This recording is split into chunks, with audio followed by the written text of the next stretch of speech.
Hello everyone, my name is Jason Salley, and today I am heading to Piketon, Ohio to visit the Portsmouth Gaseous Diffusion plant, also known by locals as the A plant.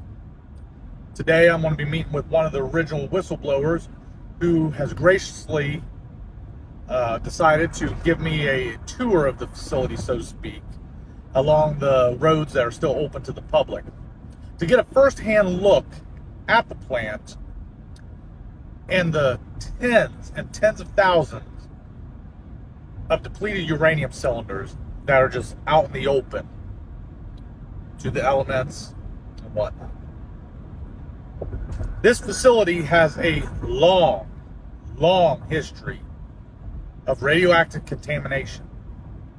In 2019, Zons Corner Middle School in Pike County was closed permanently after radioactive contaminants were found within the building. So today, join me on this journey as we head to Piketon, Ohio, to learn more about the past, current, and future dangers associated with the site. Today, we're going to get a first-hand look at the atomic plant. In early 1956, this huge plant on a 3,700-acre site was in full operation, months ahead of schedule and hundreds of millions of dollars under estimates, a significant contribution to our national defense program. Few construction projects in history were of this unusual magnitude or so taxed the ingenuity of engineers and contractors. Here, some of the largest buildings in the world were built to separate the tiny atoms of uranium, utilizing a remarkable process to achieve this in mass quantities. One building is so large, you could put 3 Yankee stadiums inside and still have room for a football field. Almost 10 million square feet of floor space in the permanent buildings. Almost 70 million man-hours in construction.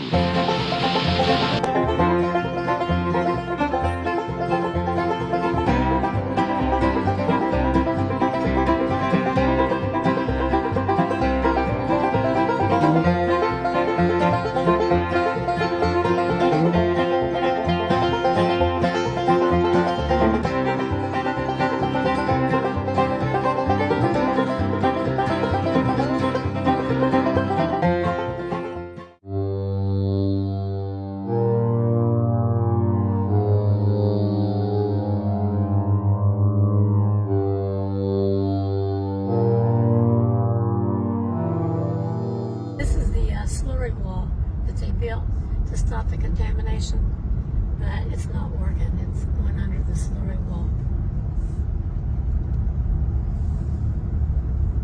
But that's what they call the slurry wall.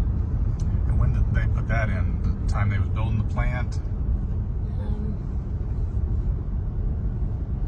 Get rid of this Jeep.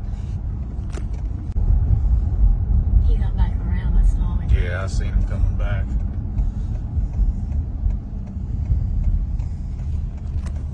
From here, the old steam plant that used to be right in there is where they burnt radioactive PCB oil and everything, and they put it in the land there and rotated it like a garden. And this is where the office buildings were, but they tore them down and put these trailers in them. There's the 720 building. That's the machine shop. They did everything in there, and it was open to the atmosphere. Had motors, paint shop, you name it. They worked on it in that building right there, and it came up to be one of the contaminated buildings on site. And see where the round thing is there? Yeah. That's the X705 building. Okay. And that's where they did the experiments with the plutonium. And over here, we see all these whale things. Mm-hmm. That's supposed to be, I believe it was plutonium that they were finding coming off site. And this is the X333 building over here. Okay. And there's the guards. Just down.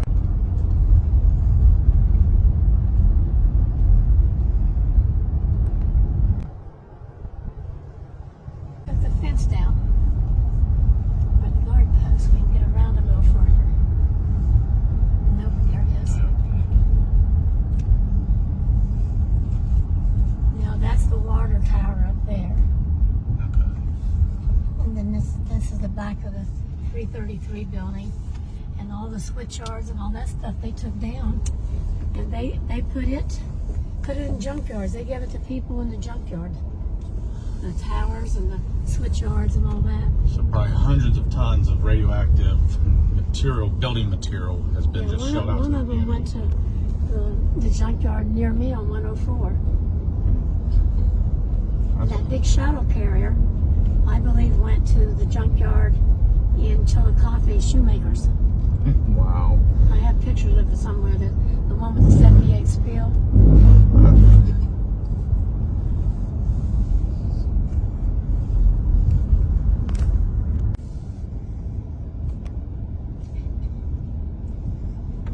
Okay, these are...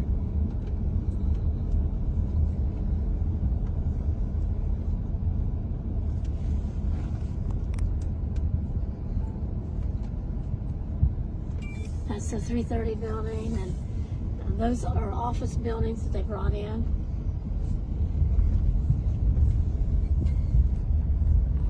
They brought all these office buildings in and tore down the other office buildings because they were contaminated. The women that worked in the offices were getting breast cancer. Wow. And the 326 building is that building they tore down beside the 330 building. Okay. It's supposed to be all gone now. There's that work there, and their exposures. They were so contaminated they had to send them down to Oak Ridge, Tennessee, to get their body counts down. Oh wow.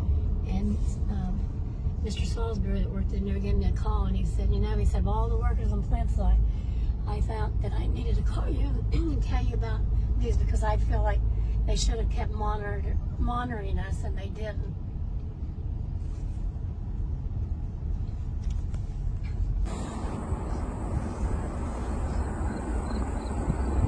Our guide showed us an area where radioactive contaminants had already been buried.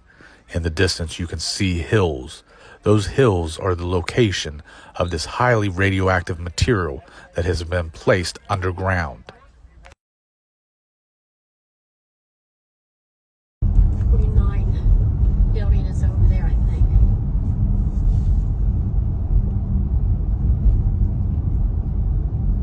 And they should have a guard shack so you can't get very far. It should be over in here.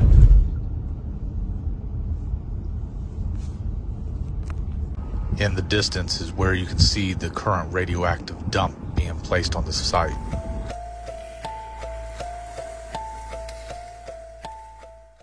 One of the scariest sights at the atomic plant are these depleted uranium cylinders that are sitting there rusting.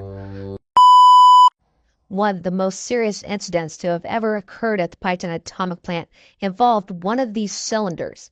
In 1978, a worker was transporting and moving one of the cylinders when they accidentally dropped it, rupturing it, and causing the release of over 20,000 pounds of deadly uranium hexafluoride. It wasn't until well after the event had actually happened that the public was even made aware of the incident. In another shocking incident in 1978, one of these cylinders was being transported by train across central Ohio when one of the cylinders fell from the moving train. The incident could have easily become a catastrophe of unbelievable proportions. Even today, these cylinders are still transported by rail car. Position of gaseous diffusion in the atomic energy program, let's look at the sequence of events that produce fissionable materials. First, the procurement of raw materials. From both foreign and domestic sources, the uranium ores are gathered and concentrated. Second, the preparation of feed materials. The concentrates are refined and processed for either of two production methods. One, as a uranium metal in rods and slugs for transmutation into plutonium in the reactors at Hanford or Savannah River. Two, as a gas, uranium hexafluoride, UF6, from which fissionable uranium-235 is separated by the gaseous diffusion process not only at Portsmouth, but at Oak Ridge and Paducah as well. The third step concerns utilization of fissionable materials for armaments of war or for purposes of peace in science, agriculture, industry, and medicine. Gaseous diffusion through porous barriers is the most efficient method for separating the lighter U-235 isotope from the U-238 isotope of uranium. The actual separation is accomplished by means of a barrier which contains billions of holes, each smaller than 2/millionths of an inch. The U-235 molecules in the gas, being lighter, move faster and pass through the barrier more quickly. The enriched portion of the gas is then sent successively through other barriers for further concentration. Since uranium contains only 1 part of U-235 to 140 parts of U-238, several thousand such barriers or stages are passed before the required degree of enrichment is achieved. At each stage, the residual gas, depleted in U-235, is also withdrawn and recycled through successively lower stages of barrier. They're worried about the jobs. Yeah. They want the votes from the workers. They don't care about this community. This community's been sacrificed. Vina Colley, who has joined us on this journey, is one of the original whistleblowers. She's been referred to as the Aaron Brockovich of Appalachia. She began working at the plant in the early 1980s as an electrician, but she soon found out the dangers that were lurking there, waiting for each employee at the Piketon atomic plant.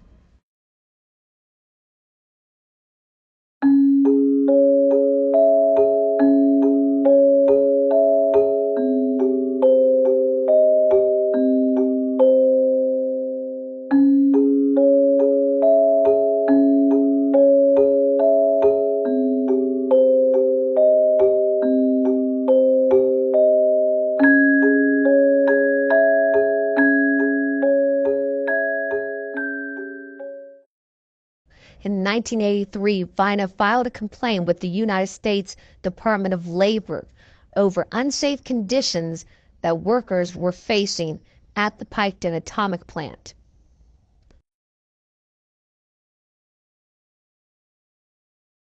This advanced planning and scheduling of materials, equipment, and personnel were extremely important because the plant was designed to go into operation or on stream as soon as each unit or segment was completed in a process building, even though construction continued in other parts of the same building. This is the Huntington pilot plant, a facility shrouded in secrecy. Built in a different era, the Huntington pilot plant, or HPP, located in West Virginia, played a pivotal role in the nation's atomic ambitions. But as the years passed, its secrets remained locked away. Workers at the secret facility was exposed to neptunium and plutonium. The Huntington facility received nickel from reactors at Hansford and Savannah River, as well as the Paducah and the Piketon atomic plant. Former atomic workers and activists believe that plutonium and other residue on materials sent to Huntington for recycling and decontamination eventually made the Huntington plant contaminated beyond cleanup. The material that the Huntington plant received had been used at these various atomic energy plants as part of the chemical flow. Huntington's job was to reduce or remove the radioactivity and separate the compounds. For instance, once processed separated nickel carbonyl and enriched uranium. In 1978 through 1979, the HPP was dismantled, and its remnants were quietly transported to a classified landfill. 59 dump trucks and 4 rail cars carried the radioactive building materials. The dump site was located on 4 acres on the grounds of the Portsmouth Gaseous Diffusion Plant in Piketon. Most of the radioactive secrets were buried along with the plant. Plans are currently in the works to dig up the old nickel plant and remove the contaminated material in order for the land to be sold for industrial use. Is there anyone interested in buying some radioactive land?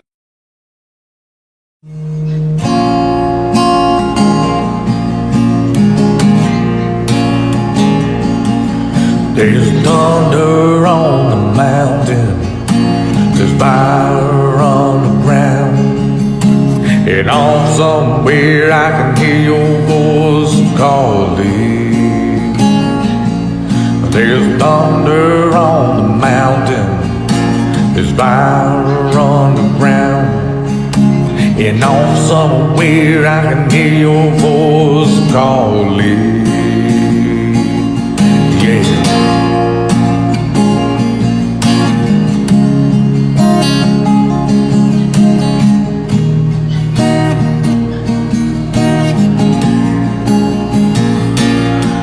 'Cause there's thunder on the mountain, there's fire on the ground, and off somewhere I can hear your voice calling. There's thunder on the mountain, there's fire on the ground, and off somewhere I can hear your voice calling. In 1985, another large release of dangerous uranium hexafluoride happened, this time in the X-33 processing building. 108 pounds of uranium hexafluoride filled the place. One employee recounted seeing the building filled with a gray smoke before their boss escorted them away from the site. A total of 15 employees were exposed to the radioactive contaminants. Of the 15, 5 of them showed levels well above acceptable limits and required additional testing. I'm suiting up in full protective gear to join Charles Chick Lawson in a trip up to his attic. The reason for caution is clear. The dust up here is radioactive. I'm Michael Ketterer. I'm, in a way, sort of partially a resident of Ohio. I lived in Ohio for 5 years, and I came to Ohio to move to the part of the state where there's a lot of snow, up by Cleveland, and Portsmouth has taught me a lot about the cultural divides in Ohio between this part of the state and up north, and I'm learning that Portsmouth, in this area down here where the DOE reservation is not a part of the state that the power structures in the state seem to care about. You know, even the folks in Cincinnati maybe don't care about this part of the state. But one of the things that really strikes me is I lived in Ohio from 1993 to 1998. And during those 5 years, the Portsmouth Gaseous Diffusion plant never crossed my radar screen. I was a chemistry professor, or assistant professor, at John Carroll University. I taught for the Jesuits in the cause of social justice. And in 5 years where I was supposed to look for social justice causes, to look for things to do, to be a good citizen as a faculty member as a Jesuit institution, I never heard of the Portsmouth Gaseous Diffusion plant. Well, I was not paying close enough attention, obviously, but I think part of that is the cultural divide in Ohio. That's just not things you hear about in Cleveland. So how your state of Ohio does not care about you here, my friends. So in my experiences with Ohio, my parents became Ohio residents and lived here for many years, and they're now deceased. And my mother, who was very inspirational, kept telling me, Michael, find some contamination in Ohio to study, because I could use that as a ruse to come and visit Mom and Dad. And I looked for things in Ohio, and there were some projects that I did that really didn't amount to much of anything, but I never, from her words in her life, got the idea of coming to Portsmouth. That did not happen until September of 2018. I decided, as part of a trip to Ohio, to conduct matters with my father's estate and so on, visit Mom and Dad at the grave and see some relatives, nephews and so on, up in northeastern Ohio. I decided to make a little private trip down to southern Ohio to come to the Portsmouth Gaseous Diffusion plant. surroundings. I wanted to cross that cultural divide that I'd never crossed when I lived in Ohio. And I'm sort of retired now. I don't have a regular job. I live partly in Colorado and partly in Arizona, but I came to Ohio to deal with these matters from my father's estate, and I said to myself, this looks like an interesting place to study. I had read some of the DOE stuff, and I was shocked. The first set of samples that I analyzed from this facility, I was shocked by how much neptunium there is. Hundreds, not hundreds, but maybe 100 times the activity of what might be present in global fallout background. The signatures of how much neptunium versus plutonium were all perturbed.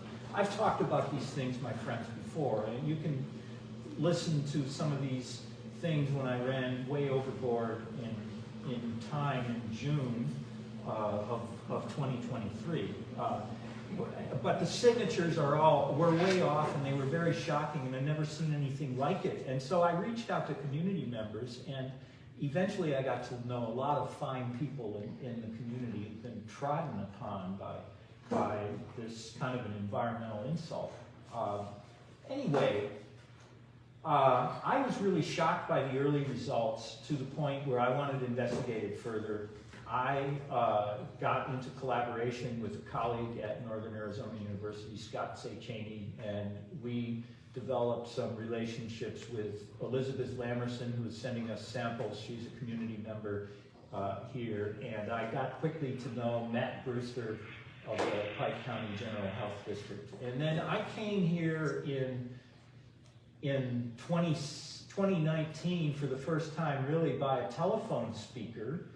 And I reported what I had found, and I was really shocked. And what also shocked me on that day was to see how openly the Department of Energy officials, Jeremy Davis, I'll name names, Jeremy Davis openly made statements that are completely false about the origin of the neptunium at the monitor at Zahn's Corner.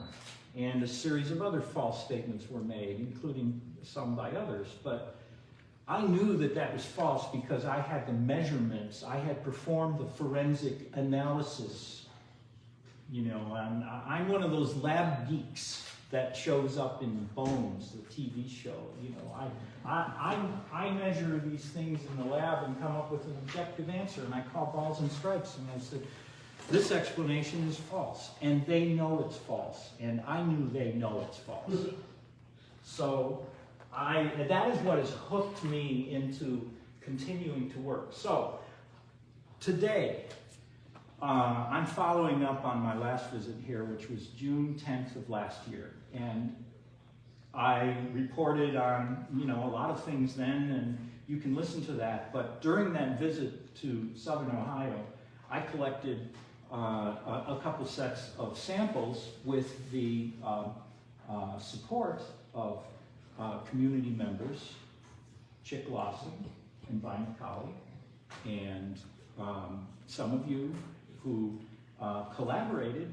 We went to a series of homes, took a bunch of wipe samples, baby wipe samples, and I'm here to report on that.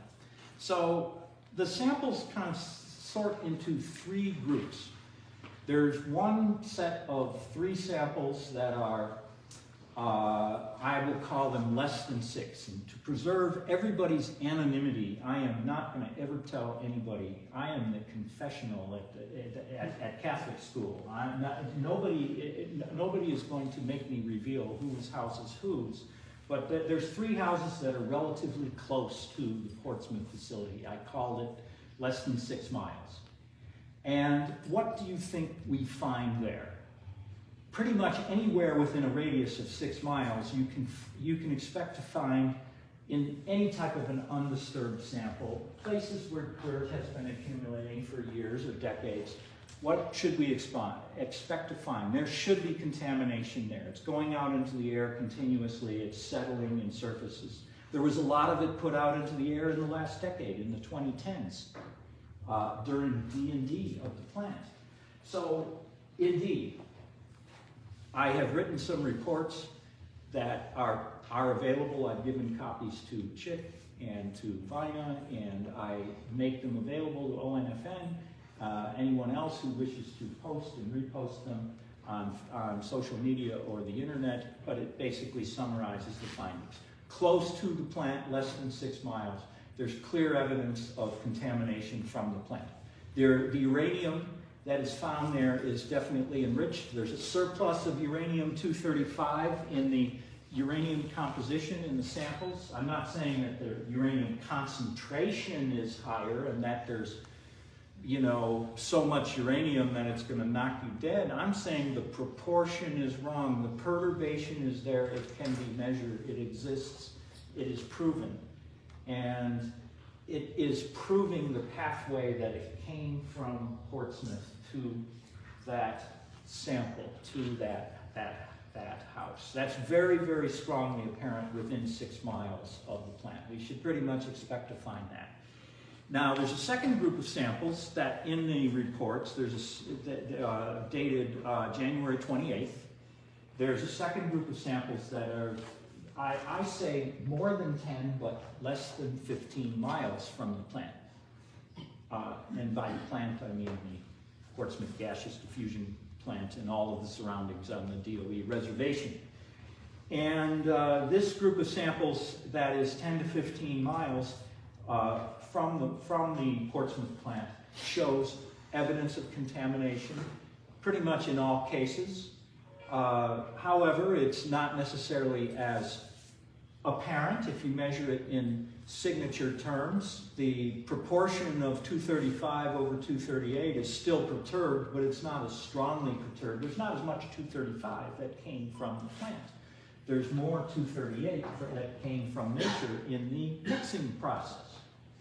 Now, so I'm sort of saying the plant emissions are clearly apparent within a zone of about 6 miles of the plant, and we should expect that if you're within 6 miles of the plant, depending on which direction of wind travel, there are strong impacts. If we're 10 to 15 miles, there's a larger radius, it's much more diffuse, but the impacts are still there. And there's a third category of samples that I wish to report on, and those are a group of samples that I got from a third party. Haley Carnes is her name, a young lady who was here in June, and she's a resident, a native of Highland County, and she collected a series of attic dust wipe samples, same as I did in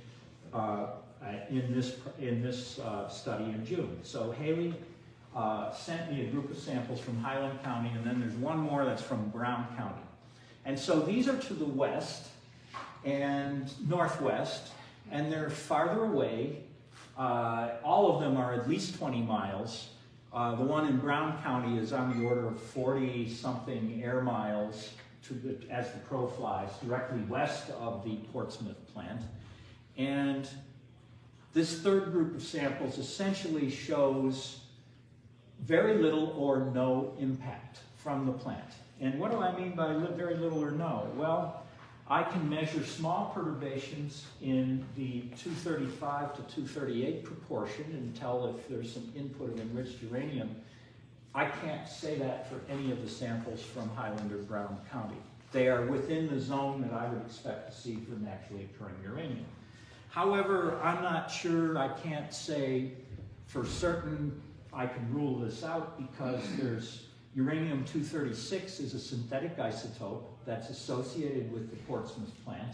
It's there because it's in recycled uranium, reactor recovered uranium that went back into the gaseous diffusion plant all the way back to the 50s that happened. So uranium-236 is a telltale marker.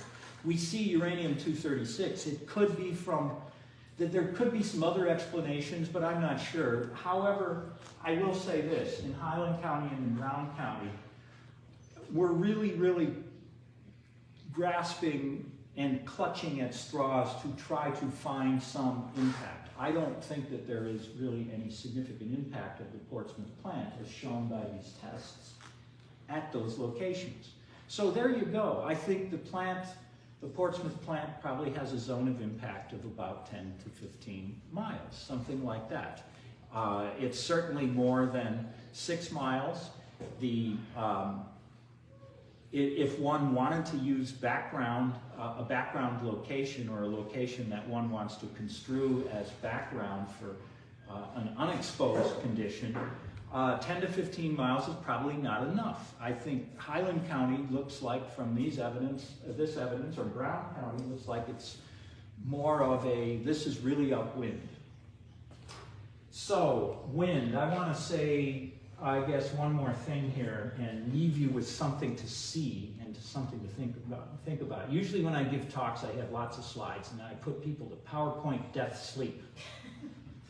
And if you look at my course evaluations, ratemyprofessor.com, students don't like listening to boring old guys like me. Anyway, I want to show you something to remember. My friend Vina Colley here, she and I constructed a portable high-volume air monitoring device. Very simple. Harbor Freight, we went up to Chillicothe and bought one of these units at Harbor Freight, an 8-inch cylindrical blower. They call it a blower fan or something like this. It looks like a little cannon. It could be used to ventilate your crawl space or something of that nature. It has an 8-inch diameter, and it has a high-speed mode that draws at 1,740 cubic feet per minute. It's pretty hefty airflow, good airflow. And you can affix it with a little snout. I have some pictures of it.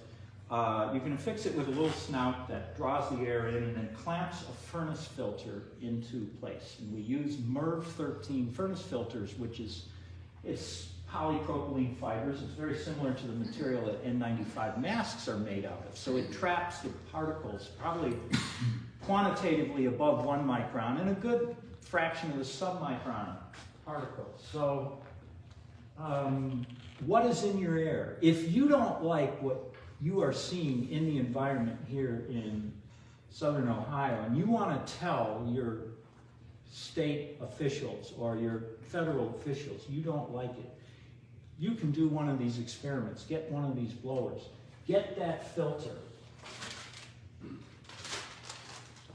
Get that filter and mail it to your elected officials and to your health department. Ohio Department of Health, what is in here? So Vina and I constructed this device, and we set it up at an undisclosed location in northern Scioto County. We've done 6 of these now. This is number 6. And this filter here is about 2-3 weeks of continuous operation of this blower fan. I don't know what total airflow is. I don't care. What I'm going to do with this, I'll tell you right now. If DOE is listening, if they're listening, I'll tell you right now what I do. I'm going to cut this. I'm going to put it in a muffle furnace. I'm going to dry ash it. I'm going to get some ash. And then I'm going to test the hypothesis. Is this or is this not naturally occurring uranium? The null hypothesis is it's naturally occurring uranium. If I find data with the mass spectrometer that rejects the null hypothesis because there's too much uranium-235 or there's uranium-238 or any of a number of things that rejects the null hypothesis. We have tested these, 5 of these filters from Vina's air monitor and from these locations in northern Scioto County. There are 2 samples that showed up as having contamination from Portsmouth, excess of uranium-235 and uranium-236, both showing up in proportions. It may be, these are taken in fall of 2023, so if somebody asks me what happened at the plant at that time, we should ask them, what were you doing then? What were you doing then? What is it?